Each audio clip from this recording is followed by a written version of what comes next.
briefly, you can talk about the third issue that you strongly feel for, women empowerment. There is that saying or adage in our tradition that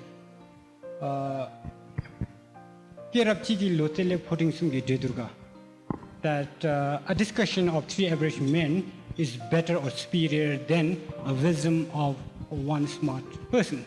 So keeping that as a premise, why women is important, maybe to provoke some thinking in you, I don't support when women play kuru saying that we need gender equality. I support women playing kuru when they say we play for pleasure.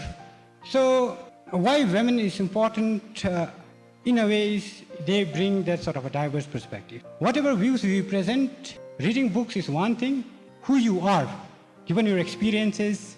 So even if twins are raised, brought up in same classroom environment or family, they might have different viewpoints because their experiences, everyday interactions differ. So by that token or measure, so women empowerment is important because women represent that or bring in the different ideas.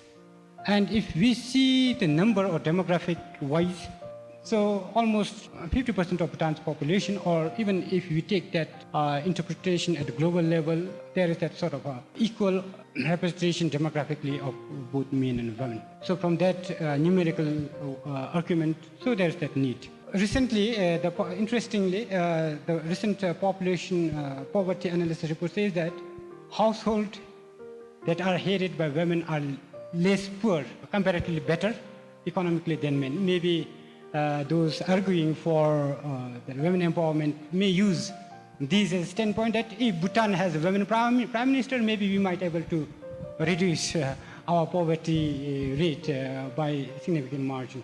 And given that sort of diverse views would bring vis-a-vis the numbers they represent, so I think women empowerment and inclusion at different levels of governance is important. Understanding the difference between gender and sex is important. One cannot really say women to carry 50 kg rice. Then if that is the case, then the counter argument would be maybe male give birth. So I think what is that biological needs to be separated from or understood differently from what is socially constructed. So from that balance, what I say, I don't think I will get the question, so I'll make that comment. Women's representation in political office is often discussed, and right now, current parliament composition is 13%. Given our electoral system, so I don't think that quota or reservation is possible.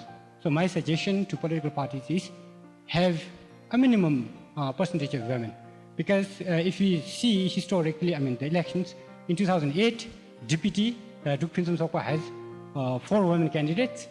All women got elected. In 2013, PDP fielded 5 candidates, I suppose. 3 got elected. In 2018, Nyamru fielded 5 women candidates. All 5 got elected. What does it convey is, if there are more number of women and if the party gets elected, the likelihood of women getting elected also increases.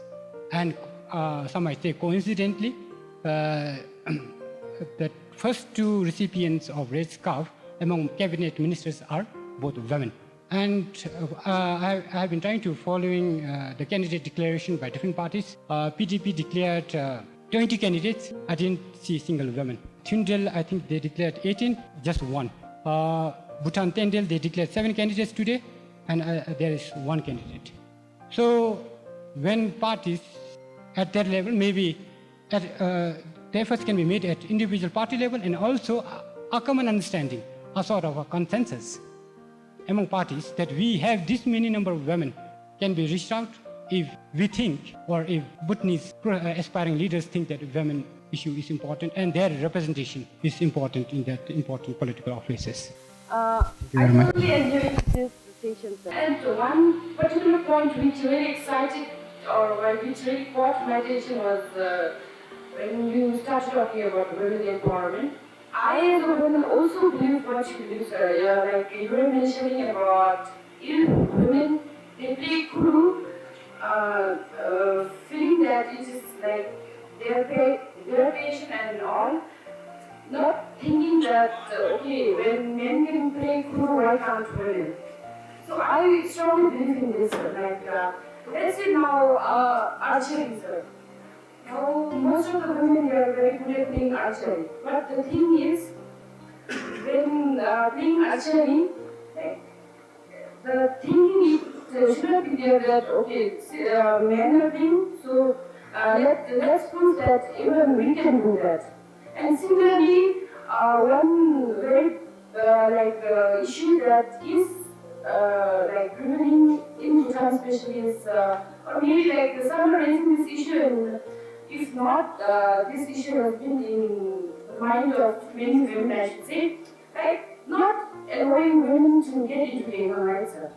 So when we talk about women empowerment and gender equality, so I think by reading your book, the misconception will be like now I hope the very definition of women empowerment and gender equality will be understood